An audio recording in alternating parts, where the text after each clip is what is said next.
Hello friends, welcome back to my YouTube channel. So guys, आज हम discuss करने जा रहे हैं मलेरिया डिजीज़ के बारे में। तो वीडियो को लास्ट तक ध्यान से ज़रूर देखें। दोस्तों, अगर हम बात करें मलेरिया की, तो मलेरिया एक पैरासाइटिक डिजीज़ है जिसके केसेस ना केवल इंडिया में बल्कि पूरे वर्ल्ड वाइड हमें हमको देखने के लिए मिलते हैं। मलेरिया के केसेस अप्रैल से लेकर नवंबर के मंथ में ज़्यादा देखने के लिए मिलते हैं, क्योंकि इस दौरान मॉस्किटो ब्रीडिंग के लिए यह फेवरेबल कंडीशन होती है और इस दौरान ही फीमेल मॉस्किटो ह्यूमन बीइंग को बाइट करती है ब्लड सक करने के लिए। आदमी चाहे किसी भी एज ग्रुप का हो या किसी भी सेक्स से रिलेट करता हो, उनमें यह खतरा होता है कि वो मलेरिया से इन्फेक्टेड हो सकता है और हमारे शरीर में इसके लिए कोई भी नेचुरल इम्यूनिटी प्रेजेंट नहीं होती है।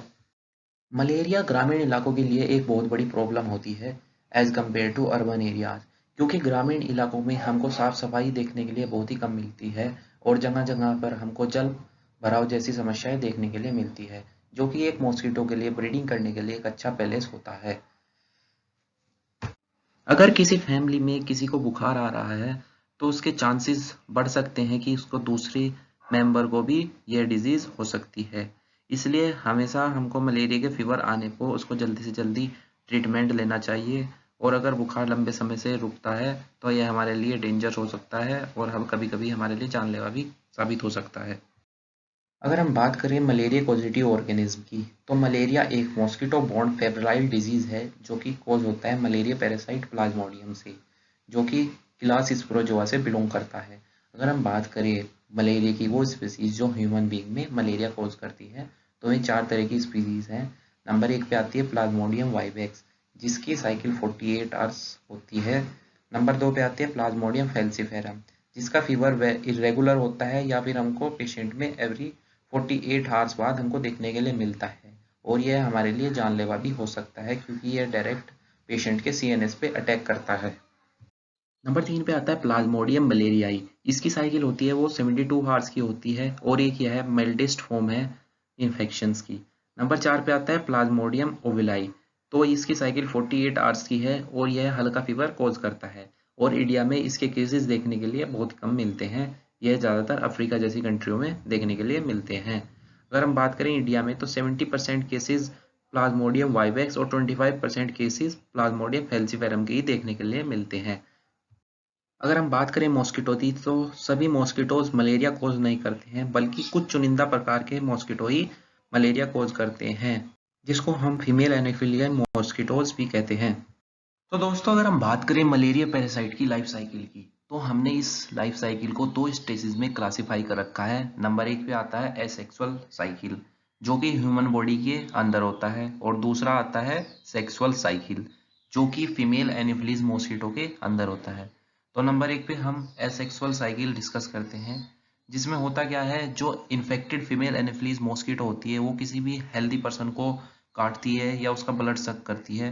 तो इस दौरान होता क्या है, जो मॉस्किटो का सलाइवा होता है, जो कि कंटेन करके रखता है स्पोरोजोइट्स को, तो वो उसको ब्लड सर्कुलेशन में इंजेक्ट कर देती है, जिस दौरान जो स्पोरोजोइट्स होते हैं वो by the help of blood circulation वो लीवर तक पहुंच जाते हैं, और वहां जाने के बाद वो अपने आप को विकसित करते हैं, या फिर कहें तो डेवलपमेंट करते हैं अपने आप में, और मल्टीप्लाई करते हैं आरबीसी में, और पर्सन को इन्फेक्टेड कर देते हैं मलेरिया से। तो दोस्तों, अब हम बात करते हैं सेक्सुअल साइकिल की। तो इस साइकिल को कंप्लीट होने में 10 से 14 दिन का समय लगता है, जो कि एक फीमेल एनोफिलीज मॉस्किटो के शरीर के अंदर होता है। तो इसमें होता क्या है, जो इन्फेक्टेड फॉर्म होती है हमारी मलेरिया पैरासाइट की, उसको हम कहते हैं स्पोरोजोइड्स।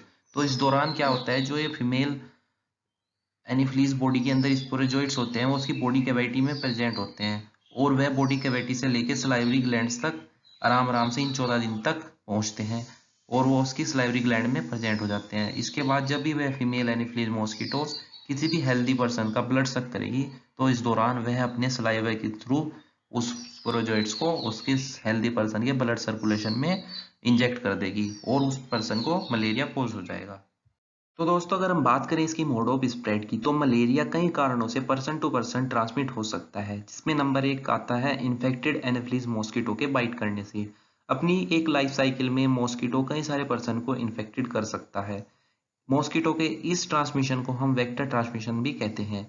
या नंबर दो पे आता है, अगर हम किसी भी इन्फेक्टेड पर्सन की नीडल या सिरिंज एक हेल्दी पर्सन में यूज करते हैं, तो मलेरिया पैरासाइट ट्रांसमिट हो सकता है। तो ये सभी कारण है इसकी मोड ऑफ स्प्रेड के। तो दोस्तों अगर हम बात करें इंक्यूबेशन पीरियड की, तो इंक्यूबेशन पीरियड एक ऐसा समय है जब पहली बार कोई इन्फेक्टेड मॉस्किटो काटता है और उस दौरान से लेके पहले फीवर तक के बीच का समय जो होता है उसको हम इंक्यूबेशन पीरियड कहते हैं। इंक्यूबेशन पीरियड अलग अलग स्पीसीज का अलग अलग होता है, जैसे कि प्लाज्मोडियम वाइवेक्स का 14 दिन का इंक्यूबेशन पीरियड होता है, वहीं प्लाज्मोडियम फैल्सिपेरम का 12 दिन का इंक्यूबेशन पीरियड होता है। तो दोस्तों अगर हम बात करें साइनो सिम्टम्स की, तो मलेरिया के साइनो सिम्टम्स को हमने 3 स्टेजेस में क्लासिफाई कर रखा है। नंबर 1 पे आता है कोल्डर स्टेज, जिसमें हमको तेज फीवर आता है कपकपी के साथ, हमारा सर दर्द करता है और बॉडी एक करती है। नंबर 2 पे आता है हॉट स्टेज और नंबर 3 पे आता है स्वेटिंग स्टेज, जिसमें हमारी बॉडी बहुत ज़्यादा स्वेट करती है। तो दोस्तों अगर हम बात करें प्रिवेंशन और कंट्रोल की, तो नंबर 1 पे आता है कि हमको अपने घर के आसपास पानी जमाव नहीं करना चाहिए। नंबर 2 पे आता है कोई भी टूटी हुई चीज़ हुई जैसे कंटेनर, टीन, टायर्स, इन सबको हमको छत पर नहीं फेंकना चाहिए, क्योंकि इन सब में पानी भरने की चांसेस ज़्यादा होते हैं।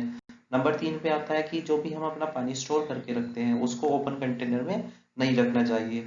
नंबर 4 पे आता है जितने भी हमारे कंटेनर हुए, कूलर हुए या फ्लावर पॉट्स हुए, हमको इनको रेगुलर साफ सफाई करनी चाहिए, इनमें पानी जमा नहीं होना देना चाहिए। नंबर 5 पे आता है हमारे जितने भी घर में ड्रेनेज सिस्टम है उनको रेगुलरली क्लीन करना चाहिए, स्प्रे करना चाहिए केमिकल से, जैसे कि डीटीटी हुआ, बीएससी हुआ या फिर सिल्क लाइम हुआ। नंबर 6 पे आता है केरोसिन ऑयल हुआ या कुछ भी लर्विसाइड ऑयल्स हुए, इन सब का हमको स्प्रे करना चाहिए अपने ड्रेनेज सिस्टम में, क्योंकि यह किल करता है मॉस्किटो के लार्वा को। हमको मॉस्किटो रिपेलेंट्स यूज़ करने चाहिए जब भी हम अपने घर में हो, या फिर अगर हम कहीं ओपन में सो रहे हैं तो हमको मॉस्किटो नेट का यूज़ करना चाहिए। तो दोस्तों अगर वीडियो अच्छी लगी है तो लाइक करें, शेयर करें और चैनल को सब्सक्राइब करें और बेल आइकन के बटन को दबाना ना भूलें, जिससे आपको नई नई वीडियो के अपडेट्स मिलते रहें। Thank you.